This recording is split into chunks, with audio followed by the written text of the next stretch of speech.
Bonjour à tous, chers coulés, très chers fans de football. Bienvenue dans cette vidéo dans laquelle nous parlerons de la méforme du joueur Alejandro Balde. Alejandro Balde, né à Barcelone, fils d'un père bissa-guinéen et d'une mère dominicaine, l'amour du football s'éveille très tôt dans l'âme du natif catalan et s'inscrit au club de San Gabriel dès l'âge de 6 ans. Dû à son énorme potentiel, l'international espagnol attise les convoitises. L'Espagnol Barcelone est le premier club à recruter la jeune pépite catalane. Il n'y jouera qu'un an avant de rejoindre le rival, le FC Barcelone. Il intégrera la Masia alors à 8 ans. Alejandro Balde, dit Alex Balde pour les intimes, fut alors promis un grand avenir. De nombreux recruteurs s'intéressaient à lui, mais son seul souhait et vœu a toujours été Barcelone. Dès le début des années 2020, les supporters commençaient alors à parler de lui dû au niveau de plus en plus mauvais de Jordi Alba. Il fit quelques apparitions très anecdotiques durant la saison 2021-2022. Hélas, Balde n'était tout simplement pas prêt pour être un concurrent sérieux à Jordi Alba.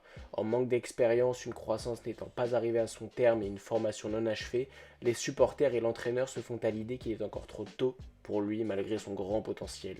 Durant la saison 2022-2023, de nombreux transferts eurent lieu tels que Lewandowski, Rafinha, Christensen, Koulde et j'en passe. Le Barça a une volonté claire, faire une croix sur le passé, repartir de l'avant et redevenir le Barça d'antan. Or, les deux vaches sacrées étant Jordi Alba et Busquets étaient toujours là. La pseudo-révolution était alors bloquée. Le 13 août 2022, le Barça joue pour la première journée de Liga face au Rayo Vallecano. Les attentes et excitations furent à leur paroxysme. Avec un mercato extrêmement riche en arrivée, les supporters s'attendent à une fête au Camp Nou. Or, à la stupeur générale, le Barça est tenu en échec face au Rayo 0-0 à la maison. Et le joueur faisant le plus parler de lui dans la presse négativement est Jordi Alba dû à son match décrit comme cataclysmique. Xavi réagit alors en mettant Balde titulaire à la place d'Alba le match suivant face à la Sociedad le 21 août 2022. Et, depuis ce jour, Jordi Alba n'est qu'un fossile, n'est qu'un lointain souvenir chez les supporters catalans. En effet, Balde a su conquérir le cœur des fans et a su mettre, du haut de ses 17 ans, l'un des plus grands latérales de l'histoire du Barça, Jordi Alba, sur le banc. Alejandro Balde réalise une superbe saison pour une première en professionnel. Les fans sont tous unanimes, Balde est la pépite et doit être titulaire au Barça durant encore de nombreuses années. Enfin, c'est ce qu'il disait juste avant le commencement de la saison 2023-2024. En effet, nous sommes au terme de la première partie de saison et Balde n'est devenu qu'un pétard mouillé parmi les milliers de jeunes étant passés par le Barça. Mais comment cela est-il arrivé?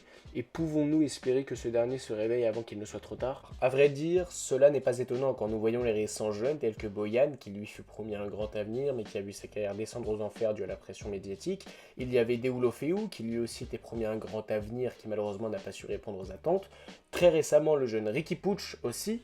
Pour être un footballeur de haut niveau, le talent ne suffit pas, je ne vous apprends rien. Travail acharné, discipline plus mentale d'acier se doivent d'être ajoutés à l'équation.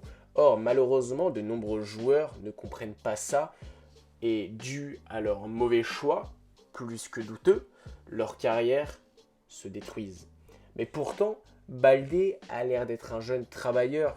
Il ne s'est pas fait prendre en photo, ni en boîte de nuit, ni en chicha ou que sais-je.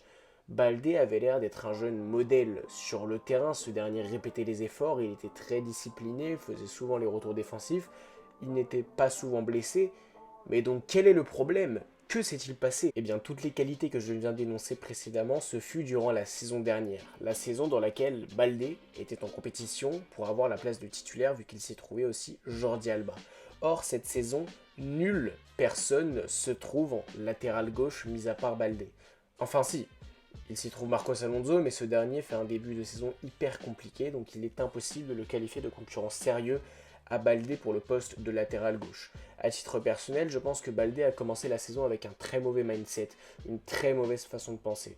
Je songe que Balde pensait que vu qu'il ne s'y trouvait aucune concurrence, qu'il avait cette étiquette d'étoile montante de la Masia, donc par conséquent qu'il était intouchable. Et je pense qu'actuellement Balde paye les frais de cette mauvaise façon d'appréhender la saison car dû à son niveau tellement médiocre, Xavi a remanié le dispositif et a mis Cancelo en défenseur gauche qui au passage surclasse Balde, mais cela me paraît normal quand on voit la différence d'âge et d'expérience entre les deux. Et Koundé fut placé en tant que latéral droit. Juste avant la trêve hivernale, Xavi a essayé un petit peu par-ci par-là de refaire jouer Balde afin qu'il ne perde pas complètement confiance et qu'il retrouve son niveau, mais même sur ses récentes performances, ce dernier n'est toujours pas au niveau, il est toujours aussi mauvais. Donc pour conclure, je pense que cela fait partie de l'apprentissage, Il n'a que 20 ans et cela peut même lui faire du bien qu'on lui rappelle qu'il n'est pas intouchable, car quelqu'un qui se repose trop sur ses lauriers finit toujours par recroiser ceux qui étaient en bas de l'échelle. Et cela est valable pour n'importe qui. Nous vivons dans un monde de compétition, un monde de requins. Celui qui du jour au lendemain s'arrête se fait manger.